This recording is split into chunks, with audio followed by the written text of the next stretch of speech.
they use it to keep clinicians stuck, because then you also, well, if they're losing money on me, how can I go do my own thing? Because I'm going to lose money. Welcome back to another episode of the podcast for Doctors by Doctors. I am Dr. Michael Jerkins, running solo again without Dr. Ned Palmer.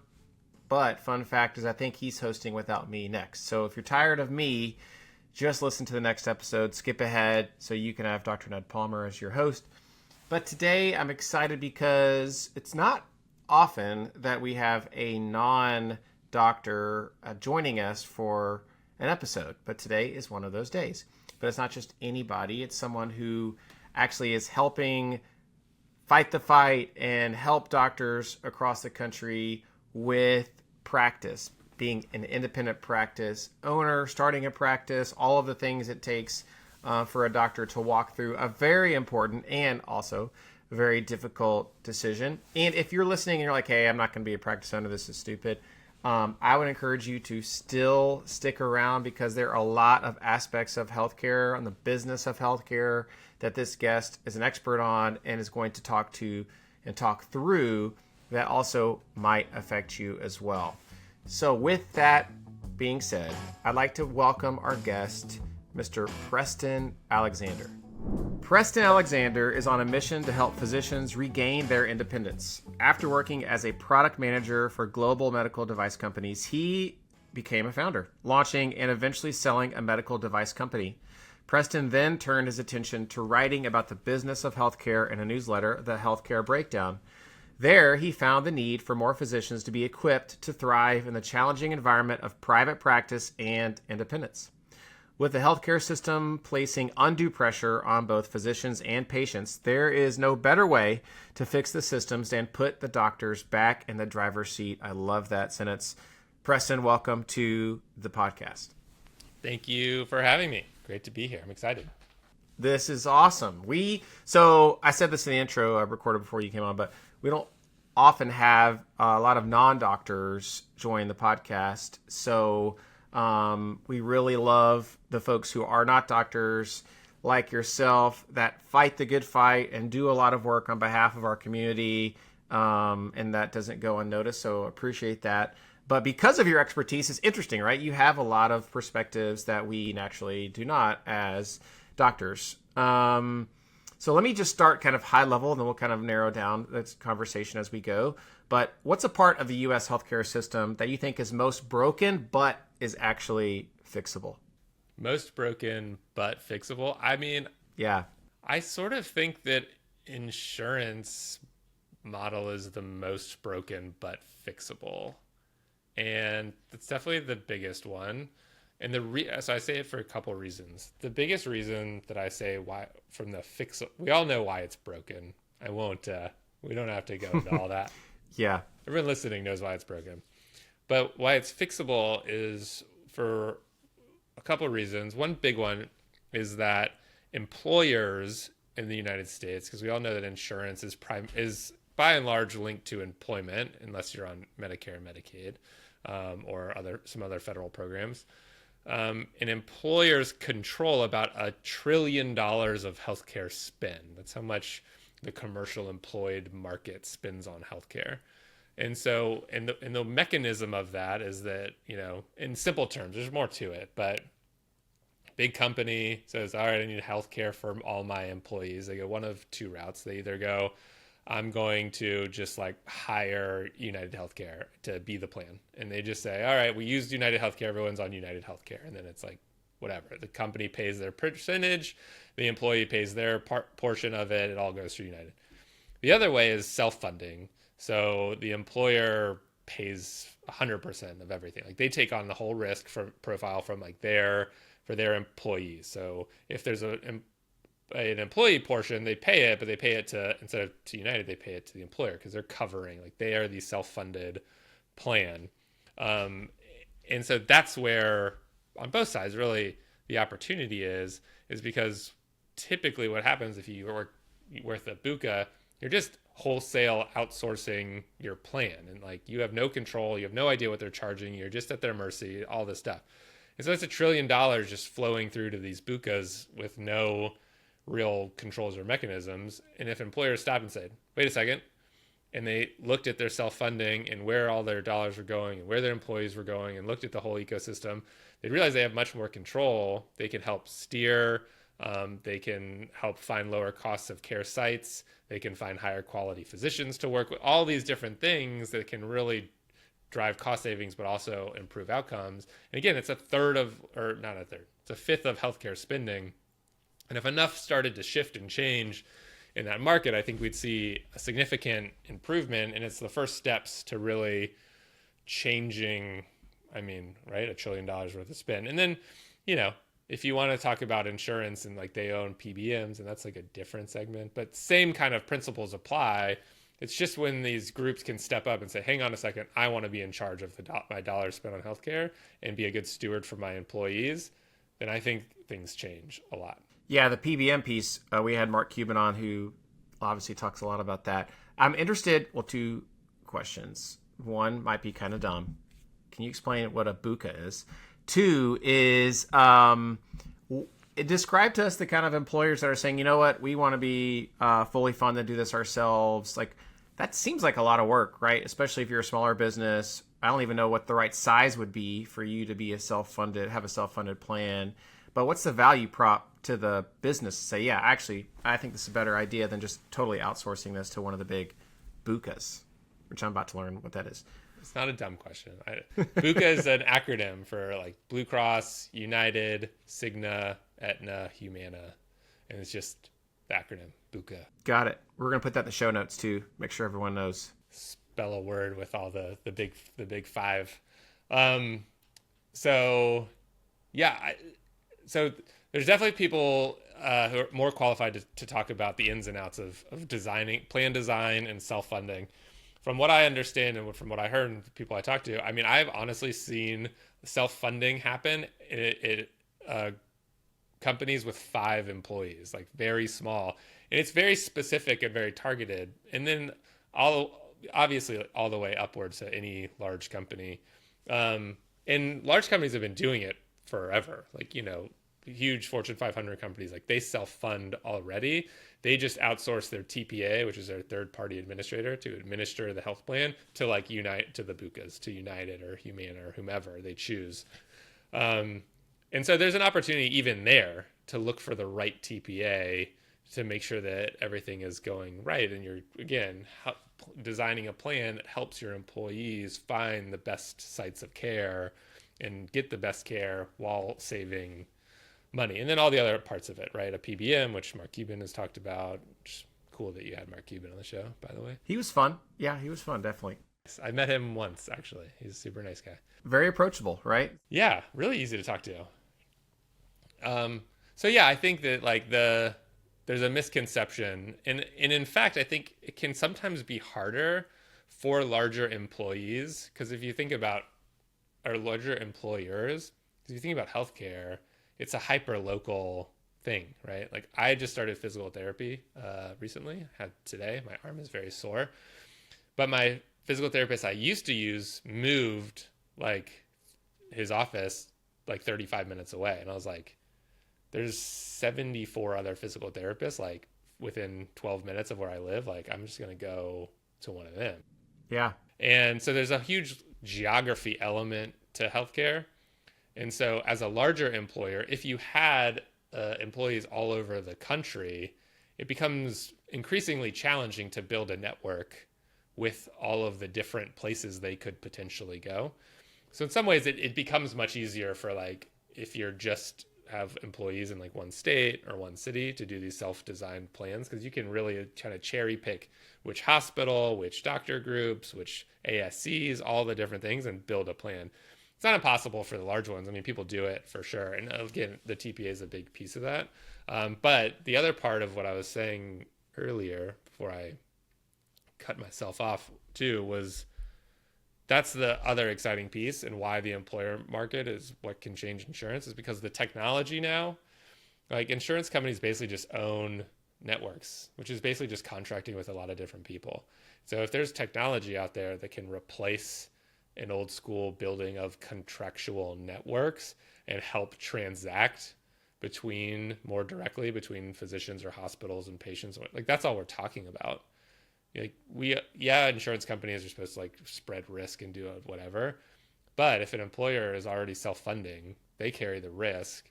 And if there's a transaction mechanism for when you're on vacation in La Jolla to go to Scripps because they can transact on a platform and you don't need to go through some alternate contract, then great. You can get care anywhere at the right plan rate that you've agreed upon with this based on, contracted rates that you can access through different platforms. Super interesting stuff. Cause I'd love to hear your opinion on this, but because we see more and more doctors fleeing insurance and just saying, hey, I don't want to mess with the system anymore. I might be employed or maybe I own my own practice, but I don't want to deal with this. And that can look different ways, but one of those is a subscription-based model, whether it be direct primary care or even specialty kind of subscriptions. Can you walk us through how the trends you're seeing of doctors doing that, and specifically also recently the change with HSA dollars being able to be used, at least with the direct primary care or subscription care? Are you seeing more and more doctors going to switch to a subscription-based care model? Yeah, 100%. Because for a couple of reasons. One, and I don't mean this in like a flippant or, I don't know, talking down kind of a way, but like it's easier. Because for all the right reasons, because insurance makes it increasingly hard just to practice and just to provide care, because you don't know if you're going to get paid, and like you're supporting the nurse that works for you and the MA and the front desk and all these people. Like you need to make payroll, and insurance is off playing games with the money that you've earned by seeing patients. So in that way, it's easier. I mean, it's less stressful. Like there's no reason, and it's a more direct and better value exchange, because, insurance says you can spend 15 minutes with a patient and I'm going to pay you $70 or whatever. And it's also, big misconception I always like to point out that everyone probably listening to this podcast knows is that $70, in case someone doesn't know, isn't like money that they don't like hand it to you and you like go home and walk away with $70. Like that's top line revenue that like goes into the practice to go pay overhead and salaries and all those different things. So you have a better value exchange. And also because it's membership based and you're reversing incentives. So it works really great in primary care, because then it's like available if you need it. You've already bought it. Like it's not fee for service. It's actually real, actual capitation. And so, yeah, I mean, I think more and more people are going into it because it's easy, and then it ends up being great for patients. I've not heard of any patient, or I mean, I'm sure there's some, but like many patients who are like, man, I really hated that direct primary care experience. Like so frustrating that my doctor, spent 28 minutes with me or an hour and 50 minutes, and like the doctor's happier. Like, so I think, and then concierge too, because like, for example, we're helping a doctor launch a concierge practice. And so he'll take insurance and we're doing the enrollments and, part for him with contracts, but he can open like anyways, right? And any time, because his revenue source is not dependent on, getting in network with whomever and waiting 4 months for that, and then all the mess that always happens when they're like, you're not on contract, and you're like, yes we are, and it's back and forth, and then they don't pay you for 3 months. Like he can just open, and we'll take care of all that stuff on the back end. But it makes so much sense to go that route for so many doctors. So as a primary care doctor myself, no patient complains when we can answer their calls after hours or on the weekends, or when we can see them whenever they want, or spend more time with them. That's like all of the pieces why patients want a subscription-based model. The tricky part is on the other end. It's like the worry I have is, what does that do for access for all those patients who can't afford a subscription-based model? And on one hand, obviously, I advocate for the doctors to be able to do whatever they can to practice sustainably. And, we obviously put a lot of time and effort and debt to do this, and to have our own control over our own practice. This model is great. I just wonder how does that affect the other patients who can't afford, or maybe does it open up the rest of the system so there's less throughput and they have more time. I don't know. I don't know what your thoughts are on that. Yeah, I have a couple of thoughts on that. There was actually an article that came out sort of recently that was, I don't know, decrying the move into more concierge-based models, and people sort of up in arms and how dare they, and you're impacting access and all those kinds of things. And my response and my feeling about it is like, it's not any physician's fault or responsibility. Look at the reasons why they're going to do it. Like, that's what you should be mad at and attacking.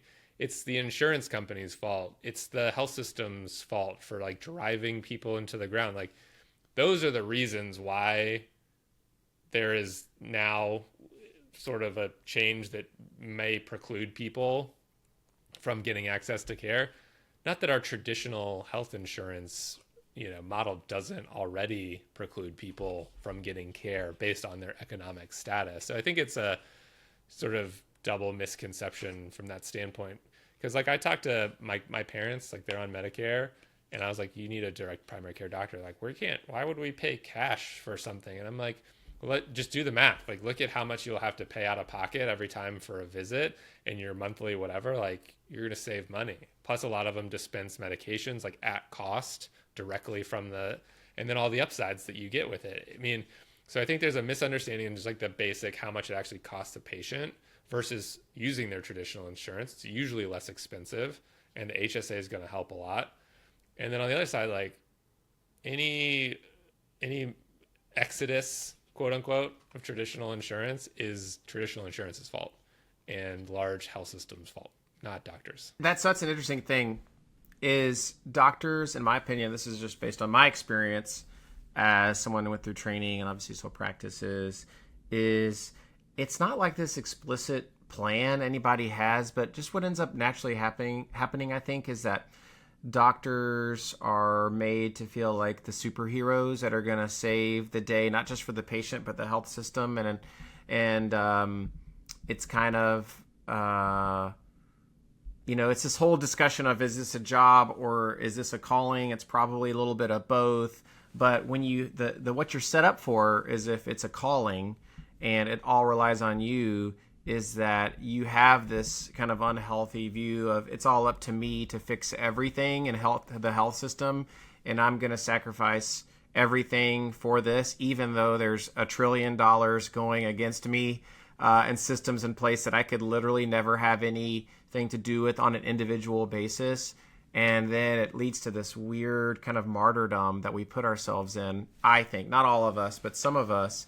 And what you're hitting on, I think, is people are waking up a little bit to say, hey, I love clinical medicine and I want to still practice and see patients. And I think being a doctor is an amazing job and calling, but I want to do it on my terms so it's as sustainable as possible. And likely what ends up happening is, when you as the doctor feel better about it, your patients see that, right? I mean, all of us as humans can kind of sense authenticity. And if your doctor is authentically happy and satisfied doing their job, then you're going to sense that too. And if the contrary is also true, which is encouraging. I love when doctors start to take things in their own hands and, like you said already, put us back in the driver's seat. I mean, that's, I think, a recipe for success. It's just questions like, how do we actually do that at scale? Yeah, I think the at scale definitely becomes a hard part, and it's hard in the current system. Changeable, yes. I think a lot about not necessarily scale, but replication. So like, do we need this whole, like, do we need some giant mega national group, right? Or do we need, the biggest and the most and the this and the that? I don't necessarily think so. I think you can, because again, healthcare being so hyper local and geographically dependent, I think you can do it for geographies, and they can be pretty large. Like there's state health plans that have saved millions of dollars with great outcomes, with happy doctors and happy patients, all the things. And then how do you just replicate those things in different places? So you could argue, I guess, it's scale, but it's not really, again, because you have to change it to the contours of the community that you're serving. And so you just can still get a basic fundamental foundation of like the recipe kind of, but then tweak it to where else you're going and replicate versus scale. Yeah, that's a good point. You work with doctors a lot. And like, what's the thing they don't learn about till it's too late about large systems that they maybe are excited about out of residency or fellowship, but they don't learn about till it's too late? And they're like, hey, this actually isn't for me. What is that? What's the aspect of being an employee of a large system that maybe isn't really evident when they start day one, but is the reason that drives them out? So probably a couple things, a lot of things, some of which I can't really speak to as a never been employed doctor of a large health system on many levels. And, it has to do with how much you're working and this and that, and how you're treated and all, hierarchy and politics and yada, yada, yada. But I think there's maybe two things that I can speak to, and they're interrelated. And the first one is the big one. It's the finances of health systems and like what drives the finances. Because if every doctor walked out of a health system or a hospital tomorrow, like the hospital wouldn't be able to make any more money. Or to be fair, like clinician, like PTs and any billable, any clinician who can bill anything out, like stops, right? The money train is over. And so as a result of that, and that ties into a lot of different things. Like that's why doctors, and I use a crass word, but have quotas, which is the RVUs that you need to hit before you can get your bonus or this or that. The fact that we incentivize bonuses based on seeing more and doing more and billing more RVUs, like should be kind of like the big blowhorn signal for like, maybe we need to rethink this whole thing, right? Shouldn't we be seeing less patients? Shouldn't people be healthier? Shouldn't we like not want to be doing like trauma surgery and all this anyways? So I think that's one big piece, is like seeing the financial picture for what it is and how much profit is actually generated like off of your work, and being like, I'm not sure if I like this doesn't feel right. And then those mechanisms lead to a lot of those things. You need to work more hours, you need to do this, you need to do that. It also leads to the second sort of part where there's a devaluing of physicians in large health systems oftentimes. And it's in a stay away from the business and keep out of the whatever. And it's intentional because, what better way to keep the money train in a health system going than to like have, residency spots and work residents to the bone. So then they automatically, which is weird, but a psychological principle where they like feel a loyalty to a place. And then they're in so much debt that you can be like, well, here's a check for however much money. And they know exactly what the return is on that check. And then you sign a non-compete because like, where are you going to go? Because you can't go within a 15-mile radius of any of our clinics or patients or outpatients or whatever. So you're like, well, I don't want to move states. So then you're stuck. And then they like, don't worry about it. We take care of the money. You don't need to do that. Just see patients. Just take care of people. And so it's sort of like this sort of lessening influence and power of physicians, which I am a big believer. We need the opposite to be true. We need the clinicians in the decision-making driver's seat and not kept out of the boardrooms and not kept out of those meetings, because, patient care is the point, and we're trying to like use patient care as the means, not the end. So that's what I think. It's back to the kind of information asymmetry. Like, we'll give the doctors just enough information so they can see patients. We're not going to tell them all this other stuff. And as long as they don't have that much information, they can't really wield it against the systems. And, but like you said, at the end of the day, if we're not seeing patients, the system's not generating any revenue and everything grinds to a halt. So it's almost like there is a disincentive for these systems to give us all the information, because it might lead to a little bit of a break in the fee-for-service system. We see less patients. We bill less RVUs, and thus there's less revenue, even though it's a weird set of incentives that leads to, the quote, I think I've said this before on this podcast, so apologies if you've heard it, but it's like every system's perfectly designed for the output it produces, and this is the output. So like, we've produced a system with a set of incentives that leads to the brokenness that we see today. And back in it's like, how do we actually get doctors back in the driver's seat? I think part of that is fixing the information asymmetry, just like getting the information ourselves, being, whether it be informed about compensation, whether it be informed about what's fair for scheduling, or being an understanding of this actual insurance payments and all the stuff you talked about at the very beginning. Like if we had that type of information, then there's more ability for us to actually advocate on our own behalf. And the way some people are advocating now is just saying, "Hey, peace, I'm leaving this employed system and I'm going to do my own thing," and which is obviously scary and hard in its own way. But the people who can do it and pull it off and have the right folks in their corner, it seems pretty darn satisfying.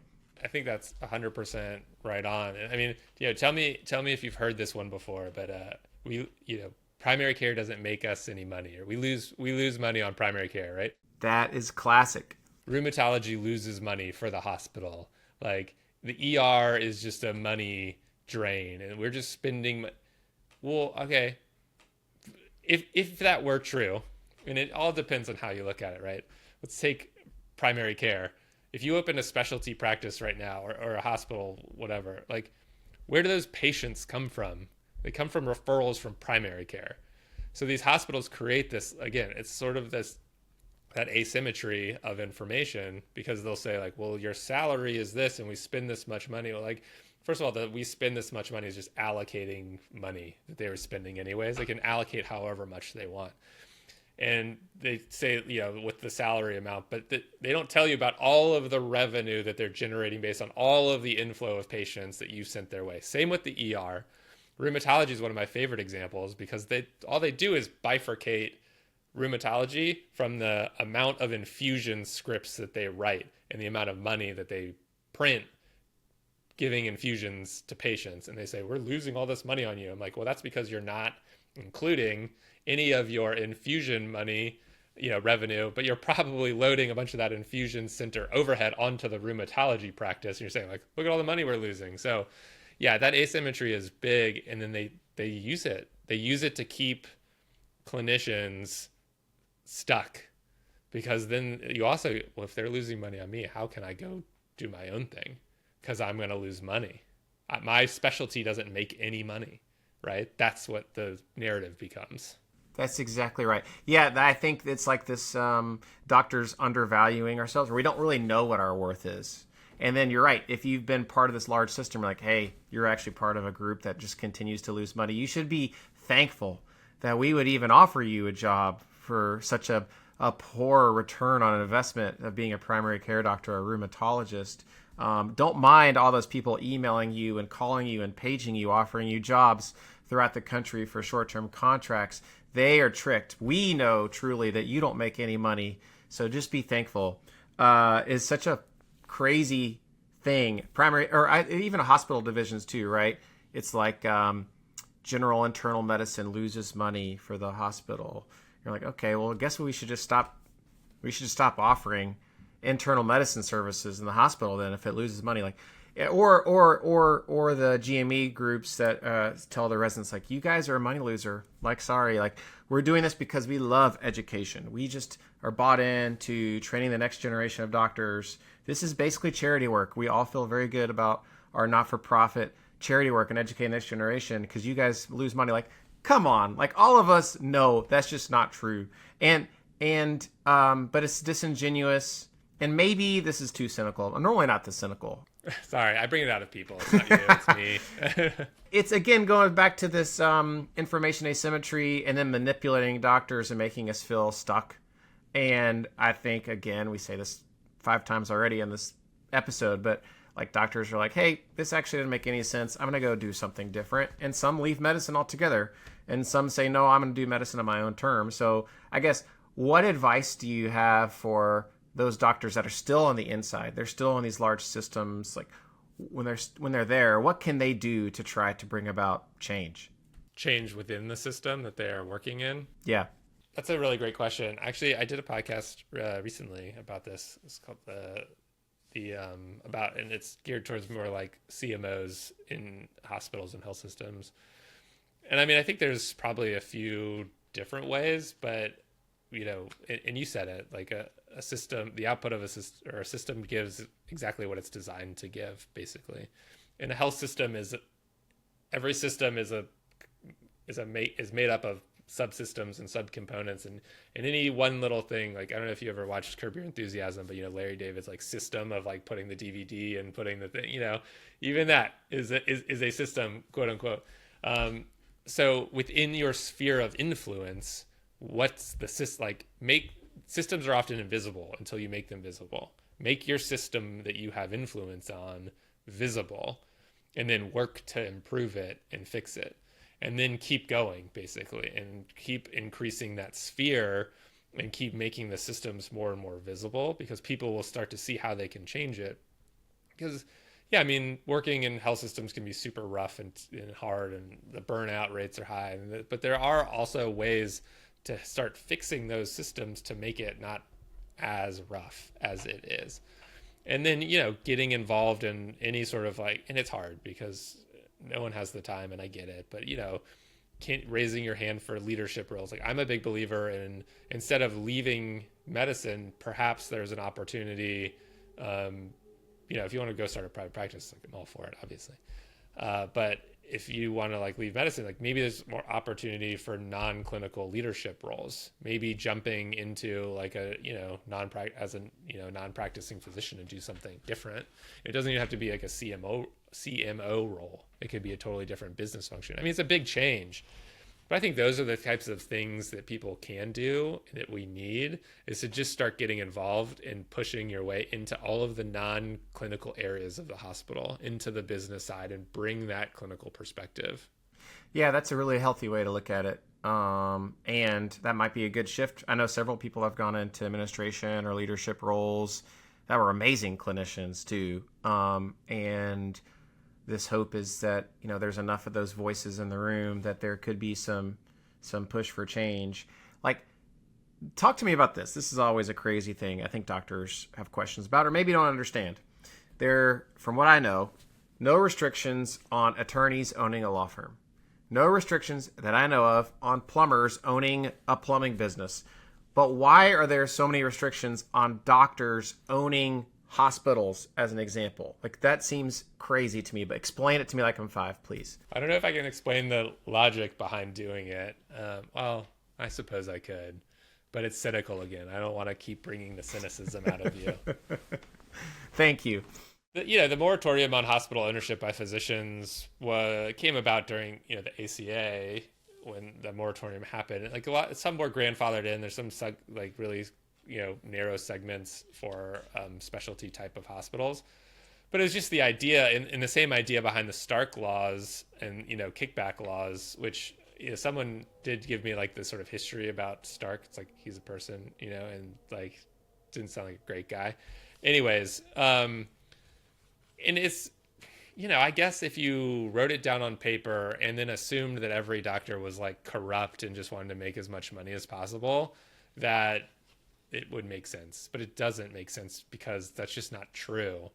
And so the point of it is that if you own a hospital, doctor, then you have unlimited power, pretty much, because you could write any prescription, you could do any case, you could do anything, you could look at all of the reimbursements and only ever charge the most and see the whatever patient and cherry pick and lemon drop and do all the things. So you have unlimited power, right? In the hospital. And then you could go buy a DME company and then just write yourself prescription after prescription after prescription after, just feed the beast, right? But realistically, that's not how 99.99% of doctors operate. Are there a few bad actors? Sure, right? But Optum is allowed to employ 100,000 doctors. Make that make sense. And that's part of it, cynical part of me, back again. During the ACA, the sausage that is the ACA is it was this really nice, whatever thing. But then I'm sure that, the AHA came to call, the American Hospital Association, AHIP came to call, all of the big lobby organizations, and AHA was probably you really shouldn't let doctors own hospitals, because they'll just run up the bill and it's all these mechanisms, and doctors have always been a punching bag, and all clinicians. I was talking to my physical therapist recently, like, we're really going to bend the healthcare cost curve by like cutting physical therapy reimbursement. Yeah.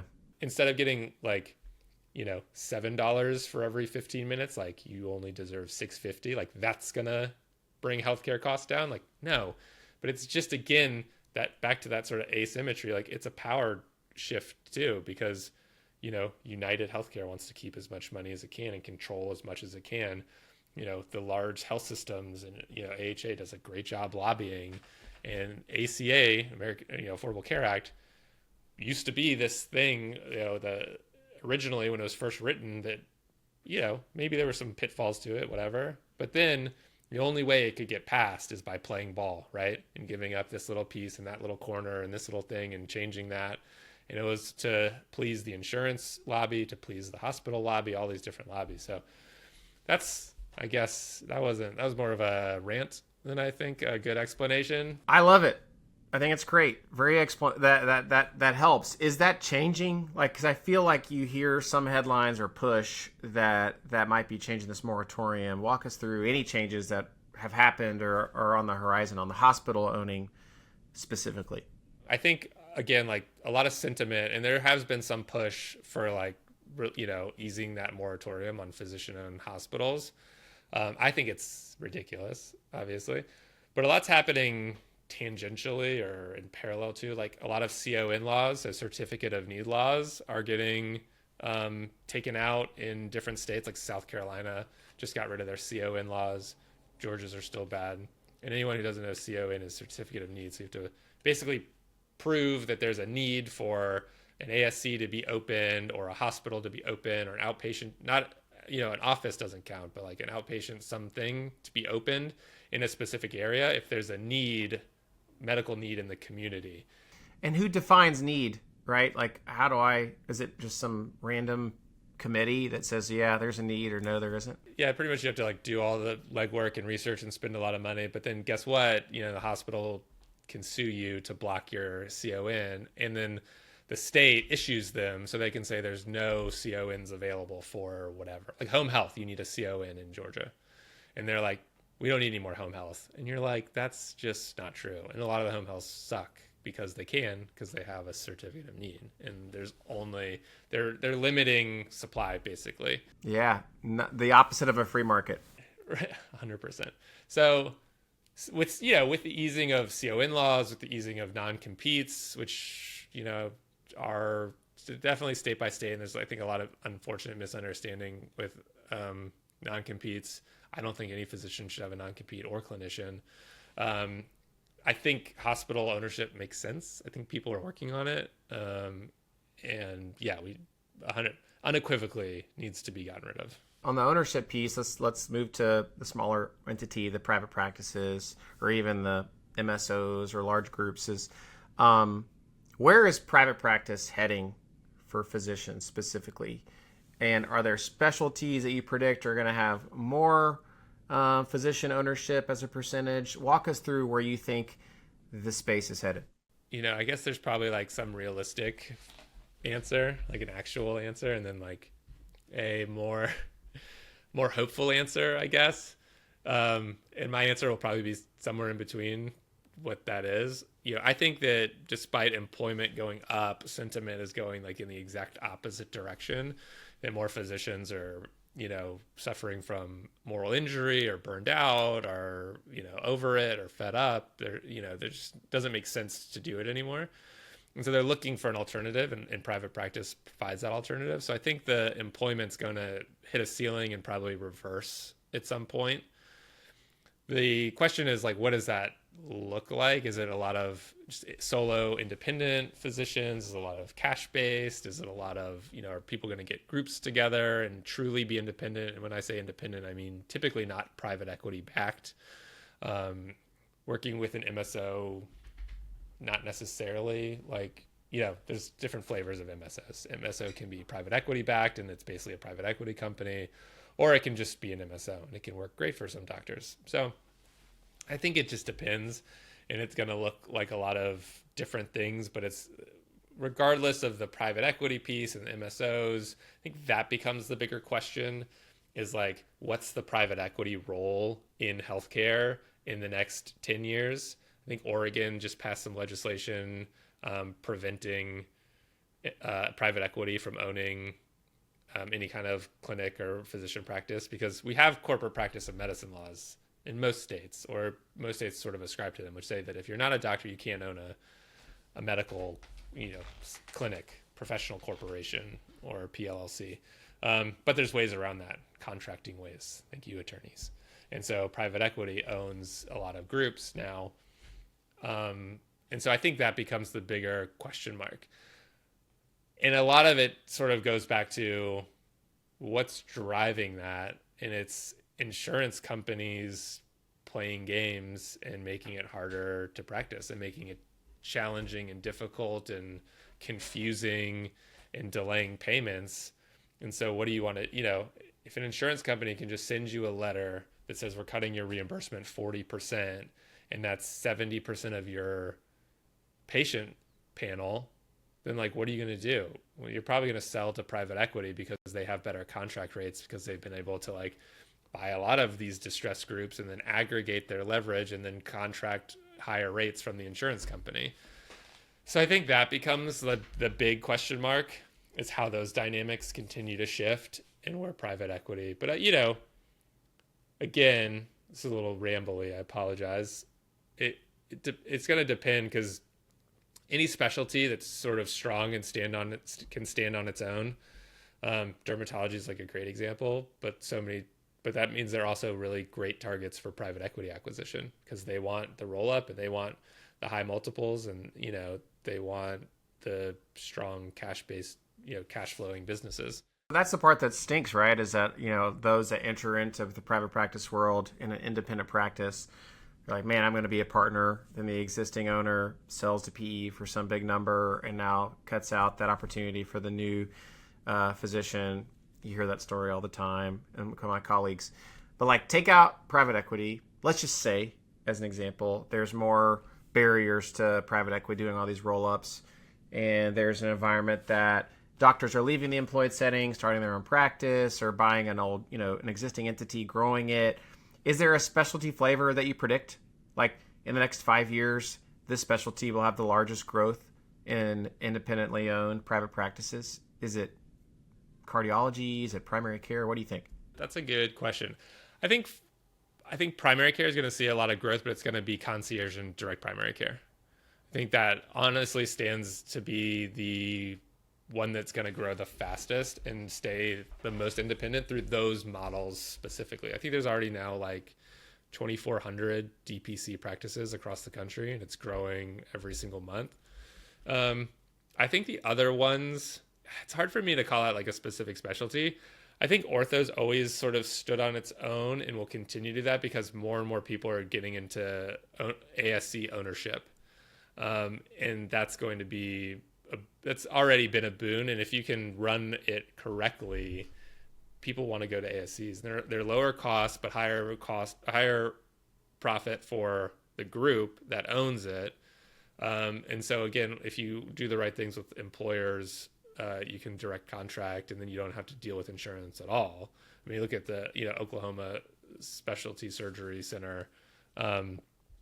They're totally cash based, and they're doing great.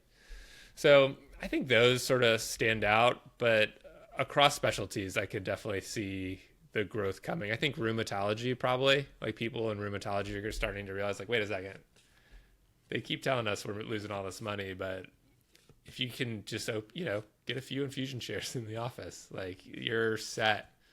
So I think those two kind of stick out in my mind. Makes sense. I have a few rapid fire true false questions as we round third, headed to home. These aren't they're not always rapid, but that's just what I decided to call it. So misnomer. But so true or false, the U.S. has the best healthcare system in the world if you can afford it. That's a hard one, man. It's supposed to be rapid, Preston. That one's too big of a question to rapid. All right. False. Is there a country that sticks out that actually does have the best healthcare system in the world? I don't know that I'm learned enough to give a good answer to that question. I guess we could ask ChatGPT and it tell us. But no, I appreciate your humility and not trying to overextend your knowledge. But the key part of that question was like taking out the expense side. Like if you actually just had unlimited money, is this system the best for you individually? But it sounds like you would say false. Yeah, I think I would still say false because I have watched people with a lot of money still struggle to navigate the system and receive the best care. Because like even if you go to the best hospital and get the best doctor and the da-da-da-da-da, like you're still in a very dysfunctional or maybe well functioning in its design, but it's bad design. You're still within that system. And, you know, there's still going to be like, oh, we didn't get that fax. You know what I mean? Yeah, you're right. If you're a billionaire, someone can still say like, I don't know, fax didn't come through, which is psychotic to think about, but that's where we're at. I didn't get the page on my pager. Yeah, right? Something. The battery died. Next question. True or false? A doctor's signature is worth less today than it was 20 years ago. I'm going to say false with the lens of like from a financial perspective. Tell me more. I'm probably narrowly focused on like just based on reimbursement rates because, you know, the signature obviously still drives a bulwark of the revenue that goes into the system, but like taken in the context of like, okay, like as a physician for a physician, like the thing that is, you know, driving revenue and driving profit is like the facility and the facility fees and the hospital and the spread and the markups and the this and the that. They're using it as a means. So I guess you could argue that the answer to that is true for sure. But I think that there's just been a broad devaluing like we talked about. And then also like, you know, from a financial perspective, they're trying to make it earn as little as possible so that you have to be employed. Interesting. And this actually is similar, I guess, in nature. But true or false, PAs and NPs will continue to get more clinical autonomy. True. True. I think most people think that's true. Next, true or false, the move towards unionization of doctors will fizzle.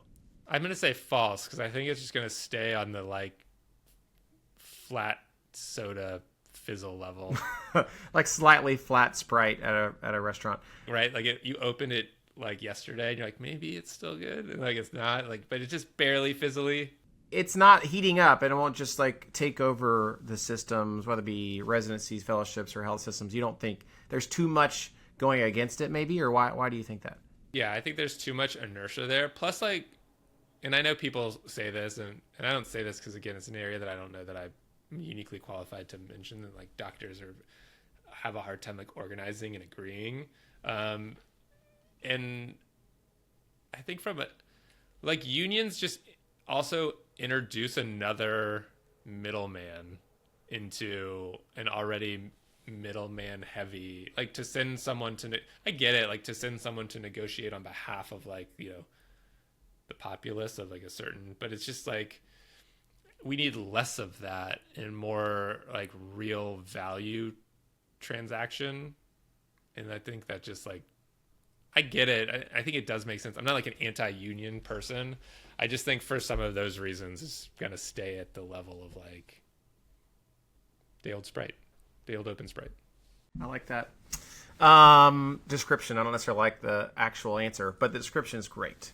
Well, let me finish up with this. We ask this question to every single person that comes on the show, big or small. What is one thing that you have changed your mind about recently? I think I've been thinking about this question the whole time. Did you come up with anything? No, I still haven't totally thought of a good answer for that question. I'll say that might sound ridiculous. I'm just going to say it because it's the only thing I can think of. Can't wait. I think that increasingly that being this is going to sound so dumb. I can't believe I'm saying this out loud. That dressing nicely and being put together is important for sort of, you know, life and how you approach business for for perhaps some of the wrong reasons, but I've fought it for most of my life. I'm a t-shirt and jeans kind of guy, even when it's in an important meeting. And, I think that I'm shedding that belief that like, it's not important, because I think in society it is. So this is like probably the weirdest answer you've ever gotten. It's the only thing that I can think of. How recent is this? Like, if you had done this podcast like a month ago, is this you'd have shown up in like a t-shirt with holes in it and jeans? Probably, yeah, probably. I mean, I am wearing shorts, but like you can only see like the upper part of me. But yeah, that is very recent. That's like, like I ordered new clothes like a week ago kind of thing. I'm trying to up my game. I love that answer. I think my answer on my episode, Ned interviewed me, was more ridiculous, but I'll just let you have to listen to that one. I think yours is good. That makes sense. Actually, in residency, I had my program director. I don't know if she listens to this or not, but if she did, she would remember maybe having to talk to me multiple times about I had holes in my shoes, multiple pair, and my dress to clinic. And I get it. Like, I'm presenting to patients. Patients are meeting me for the first time. They're making snap judgments on, can I actually be trusted? Does this person know what they're doing? I totally get if your doctor walks in with holes in their shoes, you're like, I don't know who this is, but I think they're at the wrong place. And so I've taken that to heart on my clinics now. Sometimes I'll go to, different clinics where I work, and I'm always the guy with the collared shirt and tucked in collared shirt, and no holes. No holes in the shoes. No holes. But even sometimes the scrubs, like I know some people are scrubs people, even outpatient, and that's totally fine. And that's also kind of like a doctor costume in a way. So it resonates to the patient like, okay, those aren't pajamas. Like, you actually are a doctor. They're as comfortable as pajamas, though. Joke's on you. Depending on the brand. No plugs here.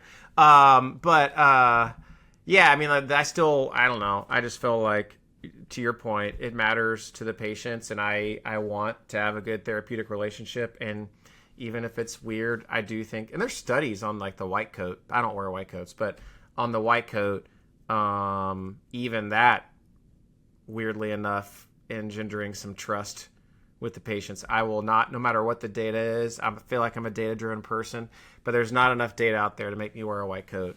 No go on the white coat. Maybe that will be one day your changed mind rapid fire question. You're like... The last time I wore a white coat was my literally first day of residency at the VA. I had this long, so med students wear a short coat. After that, you wear the long coat, and I felt like, and I had to run to a code, and I had like pagers in my pockets and a clipboard and a pocket medicine, and very heavy. And I felt like it was a cape. I was wearing a cape, like clunking around the hospital running, and I was like, this seems absurd.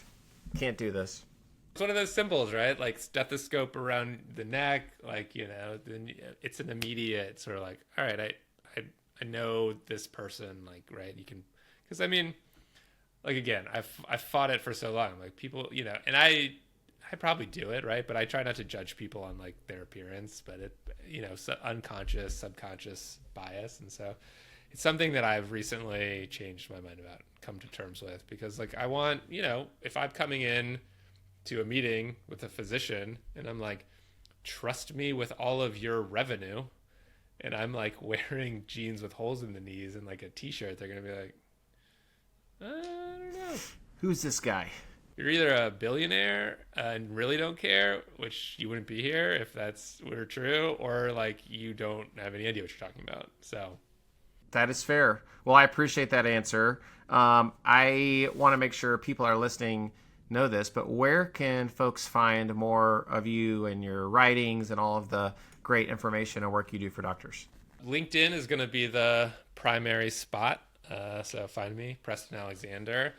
You can also subscribe to the newly launched /health newsletter, which is on Substack, which is a one weekly insight into running and building thriving independent practices. As someone who's read your work, I highly recommend it. It's awesome. Great, very insightful, very pro-doctor approach. So I appreciate all the work you do. Preston, thanks for joining us on the podcast today. Yeah, thank you so much for having me. I really appreciate it. It's been great. Awesome. Thanks for joining us this episode, and you can catch the podcast For Doctors by Doctors on Apple, Spotify, YouTube, and all the other major podcasting platforms. If you enjoyed this episode or learned anything here today, please take a moment to give us a rating and subscribe so that you don't miss a single episode release. To submit topic suggestions or guest suggestions or questions, you can reach us at podcast@panaceafinancial.com. As always, thanks for listening, and the next time you see a doctor, maybe you should prescribe them this podcast. See you next time.